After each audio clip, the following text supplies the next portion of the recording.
Their race cars. But try to pedal it, and then that's when I remember seeing blue, and then just kind of tucked myself in, and just knew I was gonna go for a little ride, and I just remember seeing some brown and white, so I knew I was probably rolling at that point, and luckily I was able to just call right out and walk away on the up.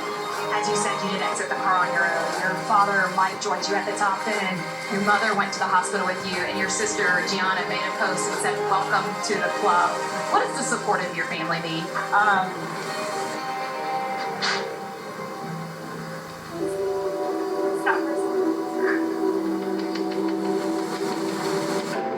While emotional during that interview, Jasmine's competitive spirit was uninjured. She would go on to have the most successful season of her young career racing with the McPhillis family, winning on the Lucas Oil Drag Racing Series level, and flirting with national event victories. She looks for more in 2022.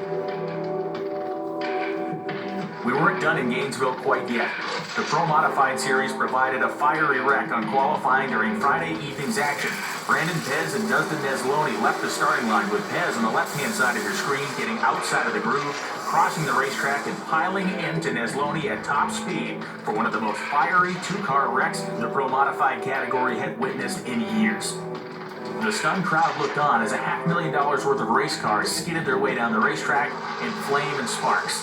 We watch again now, and we'll see what happened to Brandon Pez. As he was traveling down the racetrack, his car kept pushing to the outside of the groove, one tire overpowering the other, and in an instant he was across in this fiery blaze.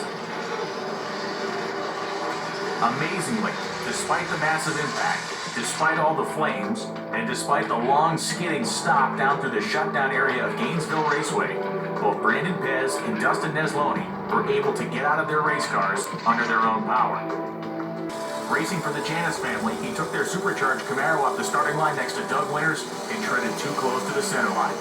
Watch. As Gray lifts at 1,000 feet, the chassis gets upset, air traps itself underneath the bottom of the race car, and he becomes an unwilling passenger in an unguided missile.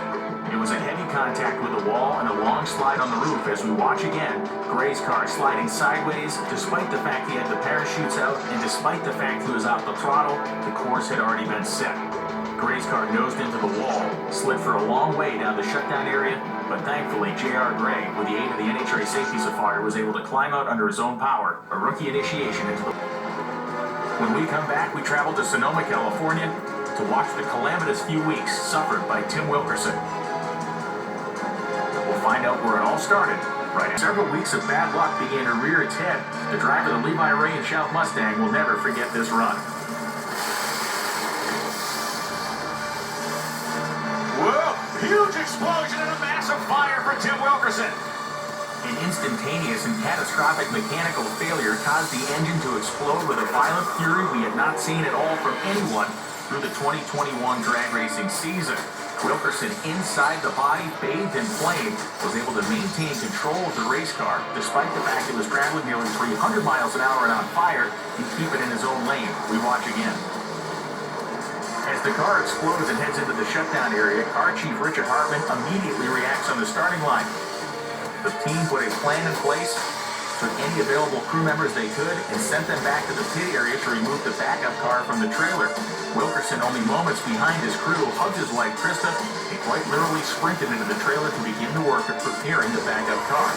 Wilkerson's explosion in Sonoma, unfortunately for him, was not the end, but in fact the beginning of his bad luck. Topeka, Kansas was the next place we stopped for Tim Wilkerson's story in 2021. It was on this run, lined up next to Cruz Pedregon, that Wilkerson, while heading down the racetrack, had a car that simply seemed to have lost its mind. Wow, Wilkerson up over the center line. Oh, his contact. Oh, a bizarre crash here at the top end as Wilkerson's car came across the center line, contacted Cruz Pedregon.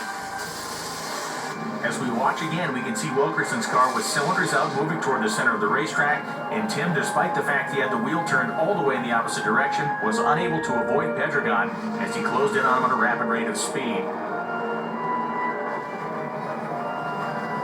I feel awful for Cruz, especially. He's an innocent victim of all this lousy driving of mine. I mean, the thing put some holes out, and Richard said, got a hole out. I lift off the throttle, and I just got the wheel turned as hard as I can, and the stupid thing just keeps plowing right.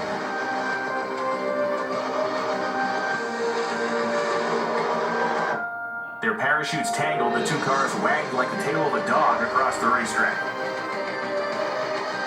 Returning to the East Coast, it was Z-Max Dragway in Charlotte, North Carolina, providing home for the Carolina Nationals in a heart-stopping moment with Corey Reed and Joey Gladstone.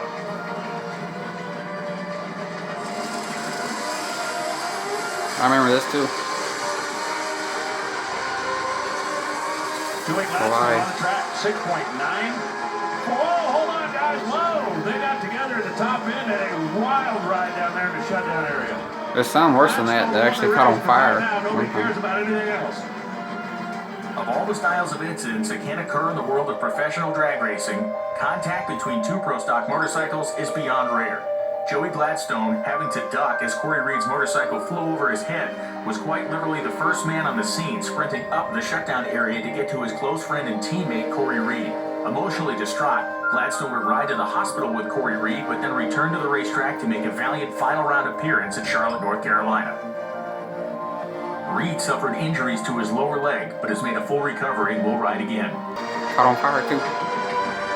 Kelly Klotz experienced her own in Norwalk, Ohio.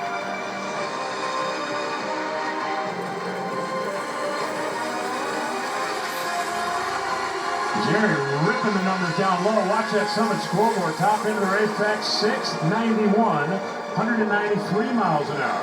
A 728 for Kelly Klotz. Her bike was looked like it was struggling right off the starting line. As we can see here, Klotz was heavy on trying to slow the motorcycle down late in the shutdown area. Unfortunately, the machine washed out from underneath her, and she went for an asphalt slide, stopping ahead of the sand trap at Summit Racing Equipment Motorsports Park in Norwalk, Ohio. Mike Salinas, who during the NHRA finals in Pomona, California, did something few of us had ever seen anyone do in a 300-inch car. His best run was a 575. Right now he's racing basically for lane choice. Whoa, and he gets into the wall down there at the top end of the racetrack. Chutes came out of that thing and it headed left and he pancaked the concrete. Justin's going to get that car safely. Season, but unfortunately was unable to climb back into the top spot for points. A man who did have a crash and come back to the top spot in points, eventual champion Jose Gonzalez. It seemed all was lost on this run in Charlotte. Whoa! Gonzalez gets sideways, gets into an up wall. The car comes back on its tires, bouncing far, is on the move. The highly skilled Gonzalez left the starting line on the right hand of your screen. A line failed under the car, putting fluid on the rear tires and sending Gonzalez into the wall immediately. With the car burning furiously, Jose Gonzalez was able to climb out under his own power and time the QED racing team would send a car from Kuwait, allowing Jose Gonzalez to not only compete, but win the 2021 Pro Modified Championship. The racetrack in Texas held the Stampede of Speed in 2021, a week-long celebration of drag racing, and John Force was a premier attraction. On this Friday night qualifying run, he was a little bit too much of an attraction. Oh, a huge explosion of fire for John Force. More scary by the fact that the fire was mostly Pomona, California, provided plenty of action, but in the top fuel category, it was a single run by Mike Salinas that made the whole crowd stand up and take notice. Reaction time over the course of the countdown had different types of reaction time on this run. It was a reaction to save his car from tipping over. Oh, it's a pedal by Salinas. Very sideways. Salinas on two wheels. As we watch again in ultra slow motion, we can see Salinas' car climbing up onto a single rear Goodyear slick.